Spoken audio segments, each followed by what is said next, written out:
Yeah. So, wow. At no time did I ever think I would be reporting on a mid-air collision at Rainbow Beach.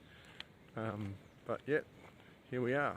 So, yeah, I'm a low airtime PG2 pilot with about just under 50 hours. Flown maybe 30 of those in the last month. 54 years old.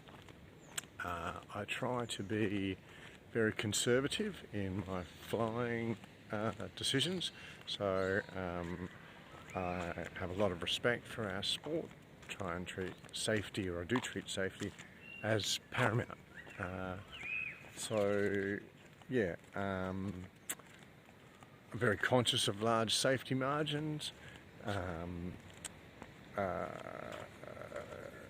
I considered myself aware of most of the potential dangers in our sport, and I treat flying as a privilege and afford it the high level of respect that it deserves. So, yesterday I was involved in a mid-air collision. Never thought I'd be saying that. We'd been up at Rainbow Beach in almost perfect conditions. Probably flying on and off for about 3 hours, some lovely ridge soaring, a few touch and goes, some landing, top landings, so multiple top landings.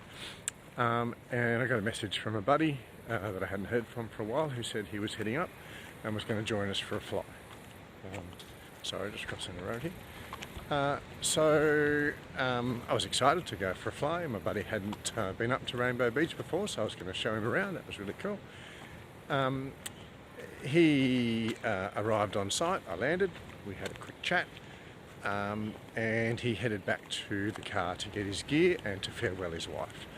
So whilst he was back at the car, I took off again and just flew a few circuits into the blow whilst I was waiting for him. After maybe 4 or 5 of those circuits, I overflew the landing and takeoff area. He gave me a wave, a bit of a yell down and said, "Hey, I'll be down in a second," and flew a downwind leg, turned onto base to come in for a landing. As I approached my base leg, another pilot came in heading towards me. It's quite a wide landing area, so maybe 150 metres wide, but came in. Gave me a little twinge of annoyance. I was obviously had priority and was heading in.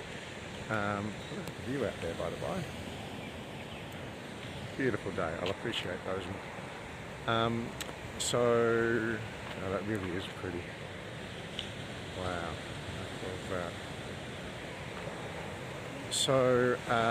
I was turning final. Just flying base leg, and another guy approached and basically started to fly base leg. At the same time, he was a little bit higher than me, but had come in off a different side of the ridge. Probably in a bit of a hurry to see my buddy, so didn't think too much of it. It was wide enough for 2 of us to run final, so I didn't think too much of it. Both of us turned final approximately the same time. I was closer to our takeoff ridge, so I didn't leave myself a lot of options to get out. So basically I just sort of kind of boxed myself in. It was maybe 20 or 25 metres away, but as we approached the landing area, gradually coming closer together. I still wasn't too concerned. There was enough room there. Conditions were ideal, all perfect. As I was flying final now, maybe only probably 8 or 10 metres off the ground, still a lot of lift in this area, so you can get up and down quite quickly. But there are multiple people on launch, and a few people had built their wall. One of the guys I watched as his wing came up, so probably maybe 35, 40, maybe maximum 50 metres ahead of me. His wing came up, and he came off the hill backwards, so flying backwards, facing his wing. it should have sent some warning signals to me, but I didn't really compute what I was seeing. Sufficient to say that as he came off backwards, whether he panicked or who knows, very quickly the wing turned directly towards me, so came off the hill into the wind and then did a really sharp turn straight downwind and flew directly at me. The 50 metres closed incredibly quickly. I looked at my options. I had the pilots on the right, had me boxed in, so I couldn't turn away to the right. So I had to make a decision to turn towards the hill. So I turned towards the hill as quickly as I could. His wing still caught me across, as he flew directly towards me, his wing caught me across my knees and harness, picked me up, so actually basically flicked me up into the air. I gathered momentum, and as the left wingtip dropped, and I got slammed face first into the ground. Very fortunate, I got away with just the scratches there and a bit of impact. But very, very, very scary situation nonetheless, and it happened very, very quickly, unfolded incredibly fast. So yeah, that was the incident.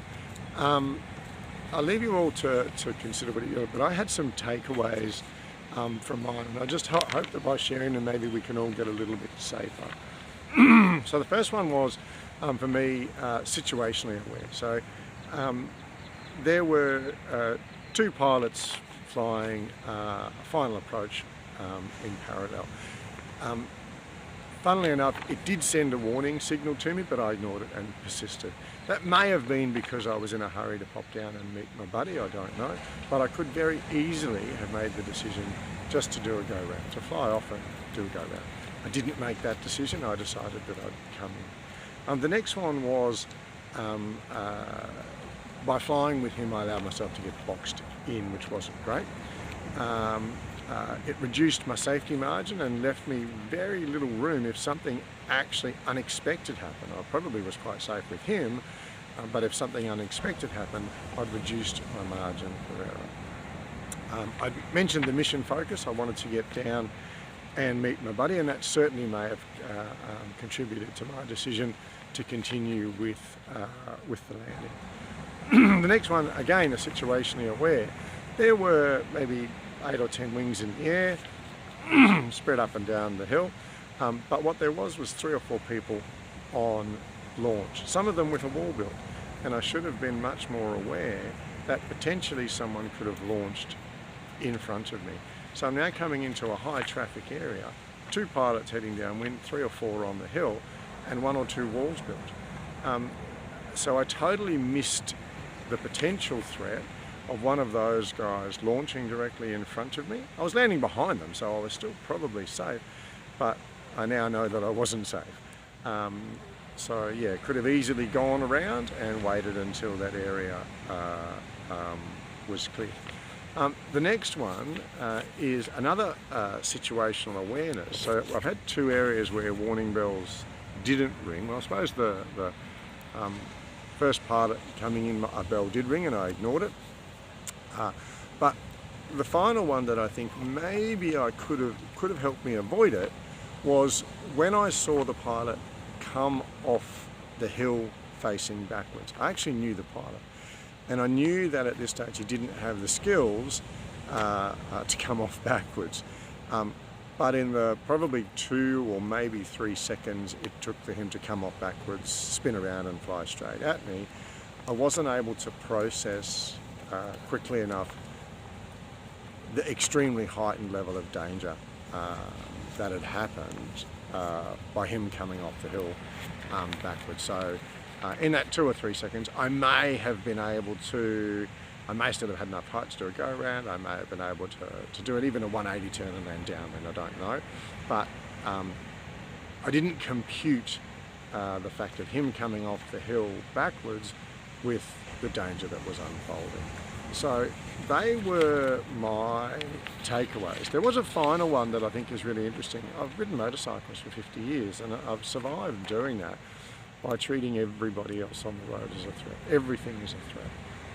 And what I learned yesterday is that it's not always your own decision making that is going to help you prevent accidents. It's other people's decision making that you've got to factor in as well. So something that I learned really quickly yesterday is that every wing in the air and on the ground is a potential threat to you. So I'm now going to think like a motorcyclist every single time I get up there, and I'm going to assess everything that's out there as a potential threat. What if? Yeah, so that was just my overview of the mid-air at Rainbow. Hope you all get something out of it, and I hope it helps us all to fly and be just a little bit safer. Thanks. Cheers, guys.